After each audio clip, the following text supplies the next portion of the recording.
Ce léopard a attaqué un âne qui marchait sur une route de montagne. Le félin sauvage commence à étrangler sa proie sans pitié, mais il n'avait aucune idée de qui il affrontait. L'âne était bien plus fort que ce que le léopard imaginait. Au lieu de paniquer, un deuxième herbivore est arrivé pour sauver son parent des puissantes mâchoires du félin et a asséné de puissants coups au prédateur. La victime de l'attaque a rassemblé ses forces et a projeté le léopard du haut de la falaise qui borde la route. Un combat tout simplement épique.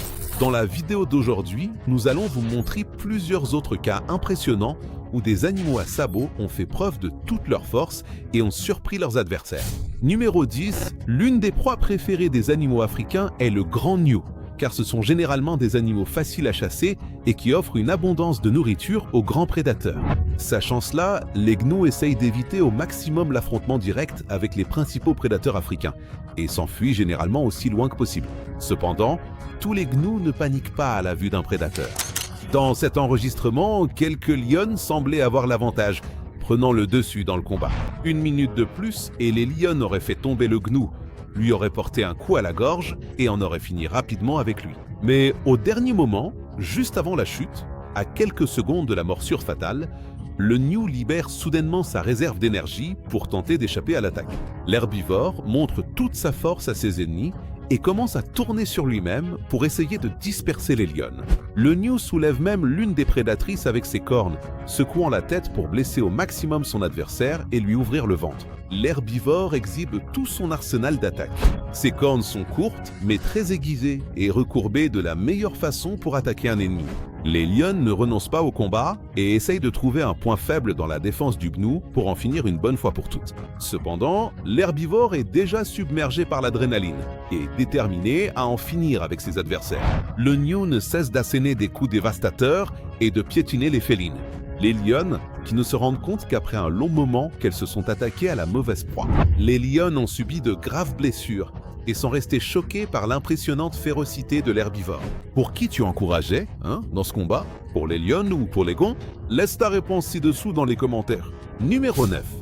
À la fin de leur balade dans l'incroyable savane africaine, ces touristes sont tombés sur ce combat épique. Une grande lionne adulte tient le cou du gnou entre ses puissantes mâchoires.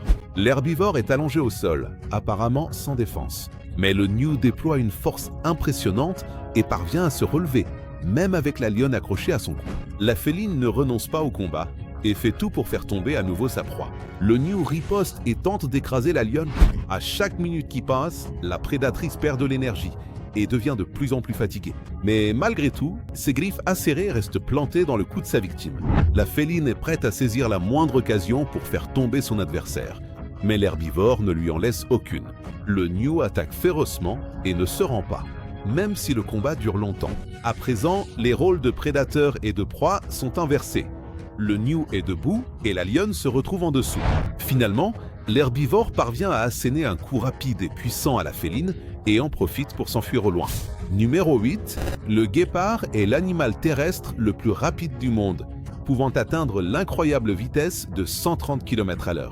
Cependant, cela ne lui garantit pas la victoire à chacune de ses poursuites, car rattraper la proie et réussir à la faire tomber sont deux tâches totalement différentes. Dans cette séquence, il est clair que le guépard ne savait pas à qui il avait affaire. Il poursuit sa proie pendant un certain temps jusqu'à réussir à s'en approcher. Mais lorsque l'herbivore sent les griffes du félin sur son dos, il décide d'asséner un coup puissant avec ses pattes arrière sur la poitrine du guépard.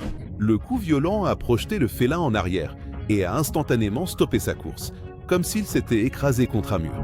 Le guépard a certainement subi plusieurs fractures aux côtes et s'est retrouvé gravement blessé après cette tentative ratée d'obtenir de la nourriture. Numéro 7. Dans cette séquence, le guépard a réussi à rattraper la gazelle et à lui infliger une puissante morsure au cou. Mais la hyène a tout vu et a décidé d'intervenir dans le conflit pour voler la proie. Elle a attrapé la victime du félin sauvage et l'a saisie par la patte arrière. La gazelle est déjà apparemment morte, n'est-ce pas? Faux. Le guépard n'a pas eu assez de temps pour achever sa proie, donc elle est encore vivante. C'est simplement une tactique de défense utilisée par certains animaux pour tenter d'échapper à ce genre de situation. La gazelle reste au sol en attendant l'occasion parfaite pour s'enfuir. Et lorsque la hyène se laisse à nouveau distraire par le guépard, La proie en profite pour s'enfuir aussi vite que possible et échapper aux griffes des prédateurs. Si la gazelle s'était mise à bouger pendant que la hyène mordait sa patte arrière, le prédateur l'aurait probablement saisi plus fermement et l'aurait tué sur le coup. Le calme et l'astuce ont sauvé la vie de l'herbivore. Saviez-vous que les gazelles pouvaient être aussi intelligentes au point de préméditer leur fuite? Laissez votre réponse dans les commentaires. Numéro 6. Ce chien ne savait pas à qui il avait affaire lorsqu'il a attaqué le cheval attaché. La situation est assez compliquée. Près du cheval, il y a un homme qui essaie d'aider l'herbivore, probablement le propriétaire de l'animal, mais il ne peut pas faire grand-chose par peur d'être touché par les crocs du chien enragé. Ce chien est très agile et possède une morsure très puissante, ce qui en fait un adversaire redoutable. Mais il ne savait pas à qui il avait affaire. Un cheval d'une demi-tonne n'est pas un animal dont il faut tester la patience. Au final, le chien a réussi à effrayer son adversaire avec ses attaques, mais l'herbivore a fait regretter au chien son geste pour le reste de sa vie. Même sans espace pour bouger et alors qu'il était attaché, le cheval s'est révélé être un adversaire coriace et a envoyé le chien valser au loin. Il a donné un coup de pied d'une force extrême et a projeté son adversaire comme s'il s'agissait d'une simple peluche. Après cela, le chien n'a plus jamais osé s'en prendre au cheval et a retenu une leçon douloureuse. Numéro 5. Ce léopard a attrapé l'impala et l'a immobilisé au sol. Au lieu de saisir sa proie à la gorge, le félin a mordu l'impala au museau pour bloquer sa respiration. La proie essaye de se défendre, mais elle est en position de faiblesse et le puissant prédateur l'empêche de bouger. À chaque seconde qui passe, l'herbivore devient de plus en plus faible et épuisé. Quand, soudain, le léopard entend des bruits venant des broussailles. C'était une troupe de baboules. En réalité, le félin chasse habituellement ce type d'animal, mais cette fois il était déjà fatigué après avoir lutté contre une grande et forte impala. Ainsi, lorsque les babouins ont foncé sur le léopard, il a préféré s'enfuir et se cacher. Les primates allaient certainement achever et manger la proie du félin. Alors l'impala utilise toute son intelligence pour rester allongé au sol, sans bouger, afin de ne pas provoquer les babouins agressifs. Les primates étaient occupés à chasser le léopard au loin et ont laissé l'impala seul sur place, car ils pensaient que le repas était déjà assuré. Mais ils se trompaient complètement. Lorsque les babouins ont quitté les lieux, l'impala a commencé à respirer plus fort et a réussi à se relever pour s'enfuir. Penses-tu que l'impala faisait seulement semblant ou qu'il a vraiment perdu connaissance pendant quelques minutes? Donne-nous ton avis ici dans les commentaires. Numéro 4. Cette hyène a décidé d'attaquer une famille d'antilopes juste après que la femelle ait mis bas. Ces espèces ouvrent déjà les yeux peu de temps après la naissance. En plus, elles sont même capables de se tenir debout et de courir. C'est ce qui garantit la survie de ces animaux, puisqu'ils ne naissent pas dans des nids ou des terriers, mais bien en plein champ, ce qui augmente le risque d'attaque de prédateurs. Et c'est exactement ce qui s'est passé. Dans cette séquence, la hyène repère le petit juste après sa naissance et fonce déjà sur lui, le renversant et le saisissant par le cou avec ses mâchoires terriblement puissantes, dans le but de s'assurer un repas. Mais la hyène n'avait aucune idée de qui elle affrontait. Les parents du petit ont décidé qu'ils se battraient jusqu'au bout pour protéger leur progéniture. Ils se sont jetés sur le dangereux prédateur, le frappant de tous les côtés avec leurs cornes acérées. Et ils combattent la hyène avec une fureur impressionnante. Apparemment, les parents savent déjà que la morsure du prédateur a brisé le cou du petit, mais ils continuent d'attaquer et ne renoncent pas. La hyène se souviendra certainement de ce combat jusqu'à la fin de sa vie. Bien que les antilopes n'aient pas éliminé définitivement le prédateur lors de ce combat, elles ont perforé ses organes internes et brisé quelques os, ce qui a entraîné la mort de la hyène quelques minutes plus tard. Numéro 3. Ces chiens sauvages ont poursuivi le koudou jusqu'à l'eau et ont encerclé l'herbivore. Le seul problème pour les chiens sauvages, c'est qu'au milieu de la rivière, le koudou est encore capable de rester debout grâce à sa grande taille. Quant aux prédateurs, en revanche, ils doivent continuer à nager et à dépenser leur énergie pour ne pas couler. Le koudou est resté calme et a évidemment profité de cet avantage dans l'eau. Il est prêt à livrer une bataille épique contre ses adversaires. L'herbivore laisse les chiens sauvages s'approcher, afin de pouvoir donner un puissant coup de patte sur la tête ou le corps de ses ennemis au bon moment.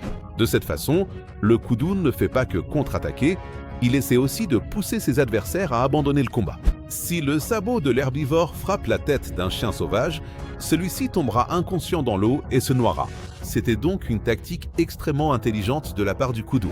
Les prédateurs sont des maîtres pour esquiver les attaques, mais cela les oblige à dépenser toujours plus d'énergie. Lorsque les chiens sauvages attaquent par derrière, l'herbivore donne rapidement un puissant coup de sabot, éclaboussant de l'eau dans toutes les directions. afin que les adversaires ne comprennent pas ce qui se passe. Si les chiens sauvages attaquent de face, le koudou utilise ses énormes cornes pour transpercer ses ennemis et leur montrer qu'ils se sont attaqués à la mauvaise proie. Les contre-attaques de l'herbivore sont très dangereuses et à tout moment, un seul coup peut faire perdre à la meute de chiens sauvages quelques membres. C'est pourquoi les prédateurs renoncent à poursuivre le duel contre le koudou et battent en retraite avec quelques blessures profondes. Numéro 2. Une tactique d'attaque typique des loups pour attaquer d'autres animaux consiste à poursuivre la proie la plus faible du groupe, à la séparer du reste et à la faire courir. De cette façon, la victime, après avoir couru un certain temps, finira par se fatiguer et le seul travail des prédateurs sera de la dévorer. Avec cette tactique de chasse, les loups parviennent à capturer des proies bien plus grandes qu'eux et ne dépensent pas autant d'énergie, puisqu'ils sont capables de poursuivre leurs victimes sur des kilomètres à travers des terrains très variés. Dans cet enregistrement, le loup poursuit l'élan pendant un long moment, jusqu'à ce que l'herbivore rentre dans une rivière. Le prédateur a cru que ce serait le moment parfait pour attaquer, puisque l'élan était immobile et apparemment fatigué. Mais le chasseur a commis une grosse erreur, car l'herbivore ne faisait qu'attirer son adversaire dans l'eau. Le loup a sous-estimé la capacité de combat de son ennemi et il l'a payé cher. L'élan est passé rapidement à l'attaque, prenant le loup par surprise et a failli lui briser le crâne avec ses puissants coups de sabot. L'herbivore assène plusieurs coups et effectue quelques rotations pour réussir à se débarrasser de son adversaire, tout en s'enfonçant de plus en plus dans la partie la plus profonde de la rivière afin de faire en sorte que le loup se noie. Le chasseur se rend alors compte qu'il va perdre et abandonne le combat, s'enfuyant au loin. Numéro 1. Dans cet enregistrement impressionnant, on peut voir cet âne qui s'apprête à entamer une bataille épique contre son adversaire. Malheureusement, nous ne connaissons pas l'issue de ce conflit. Mais à ton avis, qui penses-tu qui est sorti vainqueur? Le puissant âne ou son adversaire? Donne-nous ton avis ci-dessous dans les commentaires. Puisque tu es arrivé jusqu'ici, nous voulons te recommander ces 2 vidéos incroyables qui s'affichent sur ton écran. Nous sommes certains que tu vas beaucoup aimer. Il suffit de cliquer et de regarder. Je t'attends là-bas. Grosse accolade!